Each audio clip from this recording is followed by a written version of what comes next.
สวัสดีค่ะขอต้อนรับทุกๆพลังงานนะคะเชื่อว่าวันนี้แต่ละคนก็มีอารมณ์ใจที่ต่างกันไปบางคนก็อาจจะต้องการ grounding ตัวเองก็คือการที่เรามาหยุดรวมจิตรวมใจเพราะว่าวันนี้แต่ละคนก็ผ่านเรื่องราวและแรงกระทบภายนอกหรือว่าภายในต่างๆมาแล้วก็กำลังอาจจะตามหาคำตอบในสิ่งที่คุณสงสัยเพื่อที่จะทำให้มันเคลียร์ขึ้นนะคะแล้วก็ตั้งหลักตั้งสติใหม่ๆแล้วก็พร้อมที่จะรับพลังงานหรือว่าข้อมูลบางอย่างเข้าไปนะคะซึ่งไพ่ก็ได้บอกว่าไม่ว่าอารมณ์ใดๆที่เกิดในใจให้เราอ่อนโยนกับทุกอารมณ์และเชื่อเถิดว่าทุกอารมณ์คือการเปลี่ยนแปลงมีการเปลี่ยนแปลงฉะนั้นในช่วงเวลาที่อารมณ์สักอารมณ์หนึ่งมันปรากฏขึ้นมาแล้วเราจะต้องอยู่กับอารมณ์นั้นในห้วงเวลาแล้วก็ห้วงอารมณ์นั้นเราเลือกที่จะปฏิบัติกับอารมณ์อย่างไรหากเรารู้ธรรมชาติของอะไรสักอย่างหนึ่งเราจะปฏิบัติกับมันได้อย่างอ่อนโยนอย่างเข้าใจมากขึ้นอย่างเช่นเรารู้ว่าแก้วน้ำเนี่ยมันแก้วใสนะคะมันง่ายในการที่จะแตกเราก็จะเหมือนจะจับมันแล้วก็จะค่อยประคับประคองมันอย่างมีสติมากหน่อยใช่ไหมคะเนี่ยคล้ายๆกันเราเข้าใจว่าลักษณะของอารมณ์มันมีธรรมชาติเป็นการเปลี่ยนแปลงได้แล้วเดี๋ยวมันก็จะเปลี่ยนแล้วก็ผ่านไปนะคะฉะนั้นเราก็จะสามารถที่จะอยู่กับอารมณ์ได้อย่างอ่อนโยนมากขึ้นเป็นคำแนะนำที่ค่อนข้างสั้นๆกระชับแล้วก็ใช้ได้จริงจากไพ่ในวันนี้ในการเริ่มต้นนะคะตอนที่2 Twin Flame คืออะไรตั้งชื่อตอนนี้ไว้ว่าความรักที่ทำให้เกิดการเปลี่ยนแปลงไปสู่ตัวตนด้านสูงส่งต่อพลังงานบวกไปทั่วโลกมันดูอลังการนิดนึงนะคะแต่ว่าเวลาที่เราพูดเรื่องของ soulmate twin flame karmic partner หรือว่าคู่กรรมความผูกพันและความสัมพันธ์ต่างๆเนี่ยมันเป็นลักษณะที่ซับซ้อนแล้วผ่านการเวลามายาวนานมันมีหลายอย่างที่เรามองไม่เห็นแต่จิตใจเราเนี่ยรับรู้สึกได้แล้วรู้สึกอย่างเข้มข้นเป็นพิเศษเลยฉะนั้นมันเป็นเรื่องราวของจิตวิญญาณเป็นลักษณะของนามธรรมซะเป็นส่วนใหญ่เราก็เลยต้องพูดกันในลักษณะของพลังงานแล้วก็นำสิ่งที่เรามีความรับรู้เข้าใจในโลกสมมุติของโลกขึ้นมาเป็นการเปรียบเทียบมีคำสอนหนึ่งสอนว่าแก้วน้ำไม่ได้แตกเพราะแก้วน้ำไม่มีอยู่ตั้งแต่แรกงงไหมคะคือมันคือการเปรียบเทียบเพื่อให้เราเข้าใจธรรมชาติของสิ่งหนึ่งแล้วก็ทำใจยอมรับแล้วก็ปล่อยวางได้ในวันที่สิ่งนั้นเปลี่ยนแปลงไปจากการรับรู้หรือว่าความต้องการให้สิ่งนั้นคงอยู่เหมือนเดิมของเราเรื่องนี้เกี่ยวข้องกับ Twin Flame และหัวข้อของวันนี้นะคะเดี๋ยวเราจะอธิบายต่อไปนะคะมีหลายทฤษฎีบอกว่า Twin Flame คือจิตดวงเดียวกันแล้วแบบเหมือนแบ่งแยกกันออกไปเกิดอยู่ในร่างของมนุษย์2 คนแต่ก็มีบางองค์ความรู้ที่ได้เปรียบเทียบในลักษณะนี้นะคะว่าจริงๆแล้วเนี่ยจิตที่รวมมาเป็นมนุษย์คนหนึ่งมันไม่สามารถที่จะแบ่งแยกฉีกออกจากกันได้มันไม่ได้เป็นรูปธรรมที่เหมือนเราแบบมาแยกกระดูกแยกผมแขนขาออกมาเป็นชิ้นๆได้มันจับต้องไม่ได้มันเป็นคลื่นพลังงานซึ่งมันมีแรงดึงดูดอยู่ในระดับพลังงานที่จิตติดอยู่ในห้วงนั้นๆและการทำงานของจิตเนี่ยมันโยงใยเป็นเหมือนเกลียวคลื่นมันเป็นการทำงานที่ปราณีตไม่มีทางบกพร่องแน่นอนเพราะมันคือการทำงานของพระผู้เป็นเจ้าตามแนวคิดที่มีสิ่งเหนือมนุษย์นะคะแล้วก็สร้างมนุษย์ขึ้นมาหรือว่าเราเรียกว่าพระผู้เป็นเจ้านะคะซึ่งผู้เป็นเจ้าเนี่ยอาจจะเปรียบได้กับมหาสมุทรน้ำในมหาสมุทรพอแยกตัวออกมาก็ไหลมาเป็นแม่น้ำลำคลองเป็นบึงเป็นบ่อกันต่อไปแต่ว่าทั้งหมดมาจากแหล่งเดียวกันในบางครั้งภาษาอังกฤษเรียก God ว่า source ก็คือแหล่งต้นกำเนิดแหล่งที่มาต่างๆนี่ก็จึงเป็นสิ่งที่บอกว่าเนื้อแท้ตัวตนของเราต่างเป็นหนึ่งเดียวกันบางครั้งเราลืมไปนะคะว่าน้ำในคลองที่ตอนนี้ไม่ได้มีรสเค็มครั้งหนึ่งก็เคยเป็นน้ำทะเลมาก่อนประมาณนี้นะคะทีนี้ Twin Flame เกิดมาเคยอยู่ด้วยกันมายาวนานมากในที่เดียวกันเป็นพื้นที่5มิติหรือว่า 5D เป็นมิติของพลังงานที่เขาว่ากันว่า Twin Flame ถึงสื่อสารกันทางจิตหรือว่ารับรู้พลังงานของกันและกันได้ถึงแม้ว่าร่างกายจะอยู่ห่างกันไกลกันคนละทวีปเลยก็ได้มันเป็นคลื่นพลังงานที่เหนือกว่าโลก3มิตินี้นะคะ เดี๋ยวเราจะเริ่มด้วยการที่เราพยายามจะทำความเข้าใจในสิ่งที่เรามีอะไรมาเปรียบเทียบให้มันเห็นภาพชัดเจนขึ้นได้นะคะลองนึกว่าถ้าคุณจะต้องอธิบายให้คนที่มองไม่เห็นฟังว่าแสงเป็นยังไงคุณจะอธิบายยังไงคะแสงคืออะไรแสงเป็นพลังงานไหมแล้วเราจะอธิบายคำว่าพลังงานเนี่ยให้กับคนที่ไม่เคยเห็นแสงยังไงดีคำถามนี้สำคัญนะคะเป็นคำถามที่มีพลังมากเลยในการสะท้อนว่าเราต่างก็อยู่กับสิ่งที่เป็นนามธรรมแล้วก็เป็นพลังงานตลอดเวลาแต่สิ่งที่มันจับต้องได้เนี่ยมันถูกให้คุณค่าตัวตนในพื้นที่ของโลกสมมุติแล้วก็ถูกให้ความสำคัญในการไปทำความเข้าใจตลอดเยอะมากกว่าที่จะไปทำความเข้าใจในเรื่องของนามธรรมแล้วแสงคืออะไรกันนะคะวันนี้จะแชร์สิ่งที่นักวิทยาศาสตร์มาพิสูจน์อะไรสนุกแล้วก็เข้าใจง่ายมากนะคะมันมีการทดลองหนึ่งที่น่าสนใจมากเรียกว่า double slit experiment ตอนนี้ยังอยู่ในเรื่องของการอธิบายเกี่ยวกับ Twin Flame นะคะยังไม่ได้เป็นวิชาวิทยาศาสตร์นะคะแต่ว่าสิ่งที่นำมาเล่าวันนี้จะสามารถทำให้เห็นภาพสอดคล้องกับธรรมชาติที่แท้จริงของ Twin Flame ได้ชัดเจนขึ้นคิดว่าน่าจะชัดเจนขึ้นคือพยายามหาวิธีถ่ายทอดเรื่องนี้ออกมาว่าแบบไหนดีนะคะใช้เวลารวบรวมแล้วก็คิดมาหลายอาทิตย์เลยอะค่ะกว่าจะได้คลิปนี้ขึ้นมาแล้วเคยได้ยินคำว่า light worker กันหรือเปล่าหลายๆคนอาจจะเคยได้ยินนะคะแล้ว Twin Flame เนี่ยก็มีความเชื่อมโยงกับ light worker เลยมันทำให้เวลาที่เราคุยเรื่องของ Twin Flame เนี้ยมันไม่ได้ดูเป็นเรื่องแต่งหรือว่านิยายจนเกินไปนะคะคือ light worker บางคนก็เรียกว่าชาวแสงหรือว่าคนที่มีระดับพลังงานที่ขับเคลื่อนพลังงานของโลกจัดพลังงานของโลกใหม่ให้สมดุลจากภาวะที่ตอนนี้มันมืดมนมากขึ้นมันมีความโลภความพลัดพรากความเจ็บปวดเสียใจอย่างที่เราเห็นสภาวะของโลกมันเป็นแบบนี้นะคะการปรากฏอยู่ของ Twin Flame ก็เป็น Light Worker คนหนึ่งคือสร้างระดับพลังงานของโลกให้มันสมดุลขึ้นมีคลิปหนึ่งที่พิสูจน์เรื่องของแสงไว้ง่ายมากนะคะเขาเอากล่องหนึ่งนะคะไปพิสูจน์กับคนที่อยู่ในที่สาธารณะแล้วบนกล่องก็จะมีการเจาะช่องเอาไว้แล้วปิดด้วยฟิล์มมืดที่มีรูเจาะ2รูเล็กๆนะคะวางไว้ข้างบนส่วนใหญ่คนก็จะเดาว่าเวลาที่เรามองลงไปผ่านช่องเจาะรูเล็กๆ2รูนั้นเนี่ยเราก็น่าจะเห็นแสงเป็นจุด2จุดหรือว่าเห็นเป็นสีรุ้งมีการแยกเป็นส่วนเป็นจุดๆการทดลองนี้จะแนบลิงก์ไว้ข้างล่างนะคะแล้วใครอยากไปเห็นภาพหลังจากที่มอง2.2 จุดนั้นลงไปอยากไปเห็นเลยก็เลื่อนไปที่นาทีที่ 3.33 ได้เลยนะคะสิ่งที่เห็นที่ปรากฏออกมาก็คือแสงนะคะรวมกันเป็นจุดๆเดียวแล้วก็ค่อยๆกระจายเรียงเป็นเส้นคล้ายๆเหมือนเป็นเส้นตรงด้วยจุดหลายๆจุดนะคะแล้วก็เป็นสีรุ้งคือมองเผินๆน่ะมันเหมือนเป็นเส้นตรง1เส้นมันไม่ได้แยกส่วนกันเลยค่ะทีนี้ Twin Flame ในภาคของร่างมนุษย์นี้เราก็ต่างถูกมองว่ามันเป็นคน1คนแล้วก็คนอีก1คนใช่ไหมคะถูกแบ่งแยกส่วนถ้าเรามองในระดับความรู้ความเข้าใจหรือการมองเห็นด้วยตาเนื้อบนโลก3มิติ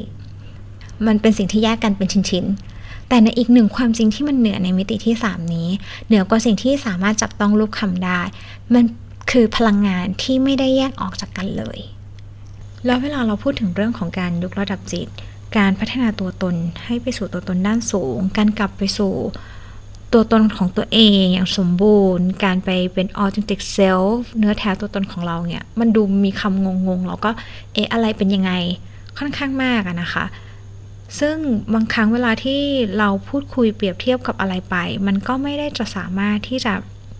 ทำให้เห็นภาพได้ขนาดนั้นเพราะว่าแต่ละคนเนี่ยก็มีประสบการณ์ที่ผ่านมาแตกต่างกันที่จะเอามาเปรียบเทียบหรือบางคนก็อยู่ในสเตจที่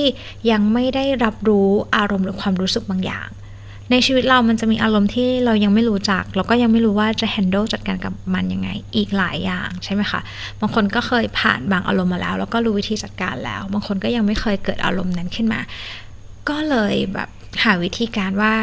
แล้วเราจะพูดเรื่องการยูเนียนกับเซลล์การกลับมารวมตัวกับตัวเองการกลับมารวมตัวกับความเป็นเนื้อแท้ตัวตนของตัวเองยังไงนะคะแล้ววันนี้ค่ะก็มีสัญลักษณ์เกี่ยวกับการเปลี่ยนแปลงก็คือผีเสื้อเห็นผีเสื้อตลอดเวลาเลยนะคะตอนแรกเนี่ยมีตัวหนึ่งค่ะมาเกาะอยู่ตรงข้างหน้าโต๊ะทำงานเกาะอยู่เป็นชั่วโมงเลยอะ แล้วก็มันเป็นกระจกที่กั้นเอาไว้แล้วเอามือไปจับผีเสื้อก็ไม่ได้บินหายไปนะหรือเขามองไม่เห็นก็ไม่รู้เป็นชั่วโมงแล้วก็วาดรูปผีเสื้อแล้วพอวาดรูปเสร็จเปิด YouTube ขึ้นมาก็มีคลิปที่พูดเรื่องเกี่ยวกับการเปลี่ยนแปลงก็เลยเริ่มสะกิดใจแล้วว่าแบบมันเหมือนเป็นสัญญาณหรือสัญลักษณ์บางอย่างแต่ยังไม่ได้เอามาคบคิดอะไรมากนะคะแล้วก็ไปเปิดหนังสือภาพที่ตัวเองสะสมมาเป็น10 ปีละแล้วก็ไม่ได้เปิดมานานนะคะก็มาเปิดดูภาพข้างในแล้วก็พลิกมาที่หน้าปกเป็นรูปดักแด้ที่ก่อนจะมาเป็นผีเสื้อค่ะแล้วปกหลังก็เป็นรูปผีเสื้ออีกนะคะหนังสือเล่มนี้ชื่อว่า The Little Book of Courage ก็คือหนังสือเล่มเล็กๆเกี่ยวกับความกล้าหาญก็เลยรู้สึกแบบมันเป็นสัญญาณอะไรหรือเปล่าที่เราจะต้องมานั่งทำคลิปนี้เพราะว่าเราพูดถึงเรื่องของการเปลี่ยนแปลงพัฒนาตัวตนให้มันไปสู่ตัวตนที่แบบสวยงามเป็นตัวตนด้านสูงใช่ไหมคะแล้วเราก็เปิดหนังสือภาพเล่มนี้เป็นภาพที่มีข้อความว่า courage is not the absence of fear ก็คือความกล้าหาญมันไม่ได้เป็นการหายไปของความกลัวมันอยู่ในที่เดียวกันนะคะเพียงแต่เรากล้าที่จะเผชิญหน้าแล้วก็ข้ามผลมันไปอันนึงที่อยากจะชวนไปดูไปฟังด้วยกันนะคะก็จะเป็นลิงก์ที่แนบไว้ด้านล่างนะคะมีอีกลิงก์หนึ่งแล้วนะคะก็จะเป็นแนวบันเทิงคราวนี้ไม่ใช่แนววิทยาศาสตร์แล้วแต่คิดว่าคลิปนี้แหละที่มันจะสามารถช่วยสะท้อนมุมมองบางอย่างแล้วทำให้เราเข้าใจในเรื่องพลังงานของ Twin Flame ได้นะคะซึ่งคลิปนี้เนี่ยตื่นเช้ามา YouTube suggestion มันขึ้นมาเป็นคลิปของ British Got Talent นะคะซึ่งนักร้องก็คือเป็นคนที่เป็นนักร้องตัวจริงของเพลงที่เราได้ยินกันคุ้นหูมากก็คือ Never Enough ซึ่งมีช่วงหนึ่งเนี่ยคนไทยก็ได้ยินเพลงนี้บ่อยมากเพราะว่านิโคล เทเลโอไปร้องกับลูกชายนะคะในรายการร้องข้ามกำแพงนะคะก็ไปฟังคลิปนี้แล้วแบบติดหูแล้วก็อยากจะฟังทั้งวันแล้วทำสคริปต์ตอนนี้นานมากนานกว่าทุกคลิปแล้วมันก็มีอะไรที่รู้สึกว่ามันเชื่อมโยงกับคำนี้ที่เปิดเจอในทั้งวันเนี่ยไม่สามารถที่จะมาสรุปว่า EP 2 จะเล่าแบบไหนคุยนำเสนอยังไงมันอยู่ในหัวทั้งวันเลยเพลงเนี้ยก็เลยไปตั้งใจนั่งดูเปิดจอคอมพิวเตอร์ใหญ่เลยอะค่ะเปิดจอคอมพิวเตอร์ใหญ่เลยเต็มจอแล้วสิ่งที่เห็นแล้วแบบขนลุกเลยอันแรกก็คือจี้คอของนักร้องนะคะเป็นรูปผีเสื้อก็เลยแบบเอาแล้วคราวนี้เราจะมาวิจัยสิ่งที่ปรากฏอยู่ในคลิปวิดีโอนี้กันว่ามันจะทำให้เราเข้าใจเรื่องของ Twin Flame ในการเปลี่ยนแปลงไปสู่ตัวตนด้านสูงในการยูเนียนกับเซลล์กลับมารวมตัวกับตัวตนที่เป็นเนื้อแท้ของตัวเองยังไงส่งต่อพลังงานบวกไปสู่คนอื่นๆไปทั่วโลกยังไงแล้วการมีปัญหาในตัวตนในด้านที่รู้สึกไม่มีคุณค่าเพียงพอเป็นยังไงการแยกจากเป็นยังไงการยอมรับเป็นยังไง polarity ที่แปลว่าขั้วตรงข้ามที่จะเกิดในคู่ Twin Flame เป็นยังไงคลิปนี้บอกหมดเลยตกใจมากเลยค่ะคือตัวเองตื่นเต้นมากเลยนะแต่คนที่ฟังอยู่ตอนเนี้ยไม่รู้ยังฟังอยู่จะมีใครฟังอยู่ไหมหรือว่างงไหมนะคะใครที่ยังอยู่ก็ลองฟังไปเพลินๆนะคะจะวิเคราะห์ตามสิ่งที่ตัวเองเห็นหรือสัมผัสได้แต่ว่าใครเจอหรือว่าเห็นสัญลักษณ์บางอย่างเพิ่มเติมก็เขียนมาคอมเมนต์แลกเปลี่ยนกันได้นะคะก็เลยไปดูแบบละเอียดเลยนะคะเริ่มที่ชื่อของนักร้องเลยก็คือลอเรนมาจากนิวยอร์กซึ่งรายการนี้มันอยู่ที่ประเทศอังกฤษแล้วลักษณะของคู่ Twin Flame หลายๆคู่เนี่ยก็มักจะมีเรื่องของความรักระยะไกลนี่เป็นอีกหนึ่งข้อแล้วต่อมาลอเรนนะคะใส่เสื้อเปิดอกนะคะเปิดอกมันเหมือนการเปิดจักรหัวใจแล้วทั้งชุดก็เป็นสีเขียวเลยซึ่งสีเขียวก็คือสีของจักรหัวใจพอมาถึงตอนเนี้ยโอ้โหเอาแล้วผีเสื้อที่มาเกาะแล้วก็สัญญาณต่างๆเนี่ยมันมีอะไรอยู่ในคลิปนี้แน่ๆเลยชื่อของลอเรนแปลว่า wisdom หรือว่าปัญญาและอีกความหมายหนึ่งก็คือ victory of wisdom ก็คือชัยชนะของปัญญาคือก่อนที่เราจะมีชัยชนะเนี่ยมันจะมีปัญหาอุปสรรคบททดสอบมากมายแล้วเราต้องใช้ปัญญาเพื่อผ่านอุปสรรคนั้นไปแล้วมันก็เกิดมาเป็นปัญญาใหม่ขึ้นมาสิ่งที่ได้เรียนรู้จาก Twin Flame Journey มันจะเป็นลักษณะแบบนั้นต่อมาลอเรนแนะนำตัวเองว่า Play Never Enough ที่ได้ยินจากในภาพยนตร์เนี้ยจริงๆแล้วก็คือเสียงร้องของเขาเองนะคะแล้วก็นักแสดงนำเนี่ยเป็นคน lip sync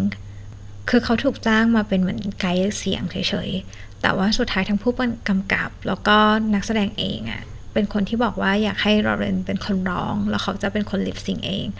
คณะกรรมการก็ถามว่าทำไมเขาถึงตกลงรับข้อเสนอนี้ที่สุดท้ายแล้วอ่ะคนก็จะจำว่านักแสดงคนนั้นเป็นคนร้องเพลงนี้แล้วจะจดจำไปแบบนั้นตลอดลอเรนให้คำตอบว่าที่ผ่านมาเขารู้สึกสบายใจที่จะร้องอยู่จากข้างหลังฉากมากกว่าแต่ว่าเขารู้สึกว่าบทเพลงนี้เป็นโชคชะตาที่กำหนดมาเพื่อเขาวันนี้เขาพร้อมแล้วที่จะให้บทเพลงนี้มีหน้าของเขาเป็นคนร้องสิ่งที่เรารับรู้ได้ก็คือการเปลี่ยนแปลงในตัวของลอเรนแล้วก็ความกล้าหาญ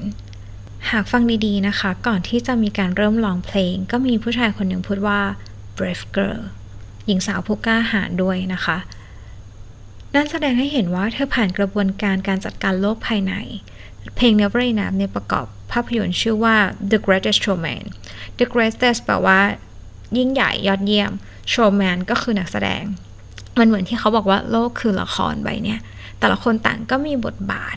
ที่จะมาแสดงต่อกันละกันทีนี้พอเราเจอบทบาทของอีกคนหนึ่งเรารับรู้แล้วเราก็ตอบสนองไปแบบไหนเราเรียนรู้ผ่านทุกๆความสัมพันธ์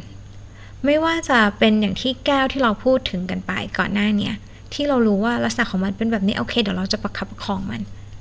เราเรียนรู้แล้วเราก็ก้าวผ่านในแต่ละความสัมพันธ์เราก็ได้การเติบโตและความรู้ที่มันต่อยอดมากขึ้นเราก็เรียนรู้ผ่านทุกๆความสัมพันธ์แล้วความสัมพันธ์แบบ Twin Flame นี่มันสำคัญกับการเติบโตทางจิตวิญญาณของคู่นี้มากมันลึกซึ้งมันไปกระตุ้นอะไรหลายๆอย่างที่มันทำให้เกิดการเรียนรู้เกี่ยวกับความสัมพันธ์ภายในแล้วก็ความสัมพันธ์บนโลกใบนี้รวมไปถึงโลกของจิตวิญญาณด้วยโดยการที่เรียนรู้ผ่านโลกสมมุติแล้วมันก็เหมือนว่าวางกันไว้แล้วอะว่าใครจะต้องมาเล่นเป็นอะไรแล้วก็ตอนฉากเนี้ยจะต้องเล่นบทบาทแบบไหนเพื่อที่จะให้อีกฝั่งหนึ่งเกิดความรับรู้ความเข้าใจแล้วก็เรียนรู้ขยายต่อยอดความรู้ตัวเองที่ตัวเองยังไม่เคยรู้มาก่อนยังไงเพลง Never Enough แปลว่าไม่พอขอแปลเนื้อเพลงแบบขมวดความในส่วนสำคัญของเพลงนะคะไม่ว่าแสงนับพันจากสปอตไลท์ส่องสว่างลงมาขนาดไหนหรือว่าดาวทุกดวงถูกขโมยมาจากท้องฟ้ามันก็ไม่มีวันที่จะเพียงพอเลยหอทองคำที่สูงเนี่ยก็ยังดูเล็กเกินไปหรือว่ามือจับคว้าโลกทั้งใบเอาไว้ได้มันก็ไม่มีอะไรที่เพียงพอเพราะว่าคุณไม่ได้อยู่ที่จะแชร์ช่วงเวลาแล้วก็ได้รับรู้ความฝันนี้กับฉันแล้วคุณก็คือคนที่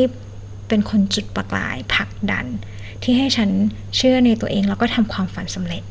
ไม่ได้แปลตรงตัวกับเนื้อเพลงทั้งหมดนะคะแต่ว่าขมวดรวมมันเป็นประมาณนี้แล้วคือคู่ Twin Flame เนี่ยจะทำงานต่อกันโดยการที่เชื่อในตัวกันและกันมากเลยอะค่ะแล้วมันเป็นการจุดประกายให้เปลี่ยนแปลงเชื่อในตัวตนภายในของตัวเองจริงๆว่าตัวเองจะทำความฝันหรือว่าเดินทางไปสู่สิ่งที่ตัวเองคิดได้ซึ่งคู่ Twin Flame เนี่ย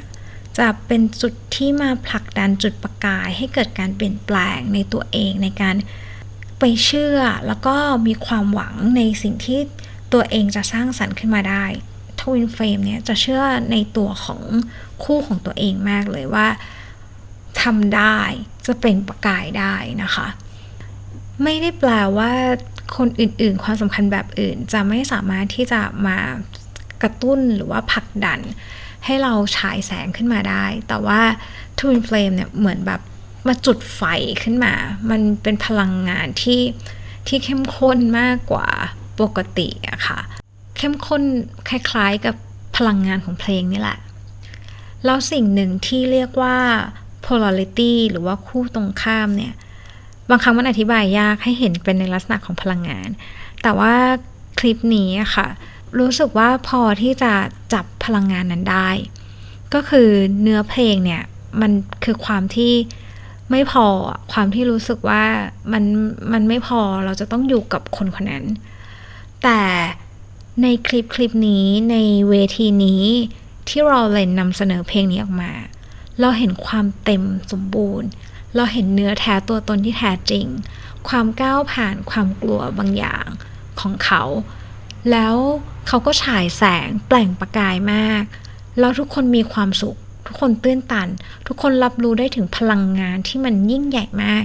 คือดูไปแล้วเหมือนน้ำตาจะไหลอะค่ะทั้งที่เนื้อเพลงเนี่ยมันเหมือนความเจ็บปวดจากการที่ต้องแยกจากคนที่เรารู้สึกมีความเข้มข้นทางจิตวิญญาณด้วยมากแต่ลอเรนนำเสนอเพลงนี้ออกมามันเหมือนกับการที่เวลาที่เรายูเนียนกับเซลฟ์พอเราจะอธิบายคำว่าจริงๆแล้วมันไม่มีการแยกจากกันมันอธิบายยากพอเราจะพูดคำว่าเป็นคู่ตรงข้ามกันมีความแตกต่างกันแต่เหมือนกันแล้วไม่ได้แยกจากกันนึกไม่ออกว่าจะอธิบายยังไงแต่คลิปเนี้ยถ้าเราดูดีๆมันสามารถอธิบายในลักษณะของความรู้สึกได้อะค่ะเนื้อเพลงเดียวกันแต่ความรู้สึกแตกต่างกันถ้าเราไปดูคลิปจริงของในภาพยนตร์มันก็จะเป็นอีกอารมณ์หนึ่งเหมือนกันมันเป็นส่วนของพลังงานสองอย่างที่แบ่งกันชัดเจนมากเลยว่าส่วนหนึ่งคือความรู้สึกที่เจ็บปวดอย่างมากจากการแยกจากกับพลังงานที่ทุกอย่างมันเต็มมันสมบูรณ์มันพร้อมที่จะเปล่งประกายไม่ต้องรอให้ใครมาคอนเฟิร์มในตัวตนคุณค่าหรือความเป็นตัวเองแล้วก็ฉายแสงออกมาอย่างเต็มที่รวมเป็นหนึ่งเดียวกับเนื้อเพลงยอมรับความจริงเนี่ยที่มันเป็นความจริงที่เป็นเสียงของเขาแต่เขาซ่อนมันอยู่เขาเป็นหนึ่งเดียวกับตัวบทเพลงแล้วตอนนี้เขายอมรับความจริงที่เขาถูกกำหนดมาเพื่อที่จะร้องเพลงนี้แล้วตอนจบตอนที่กรรมการแสดงความเห็นความรู้สึกเนี่ยก็มีกรรมการคนหนึ่งบอกว่าตอนที่ลอเรนออกมาเป็นตัวของตัวเองมันเหมือนการที่เขาพาพวกเราข้ามพ้นลิมิตบางอย่างแล้วไปสู่otherworldly ไปสู่โลกอีกใบหนึ่งที่เป็นเหมือนโลกของจิตวิญญาณหากยังมีใครที่ยังอยู่ฟังมาด้วยกันจนถึงตอนนี้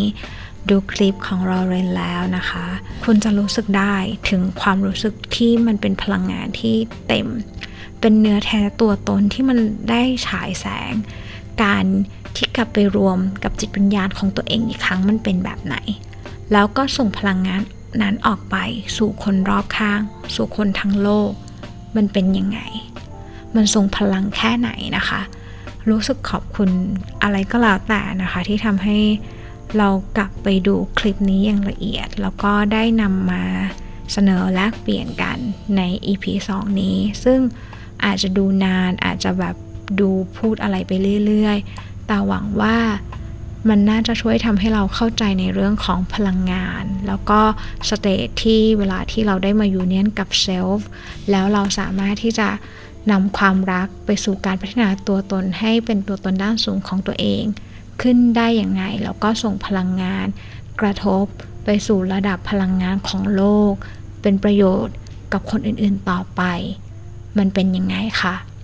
สำหรับวันนี้สวัสดีค่ะ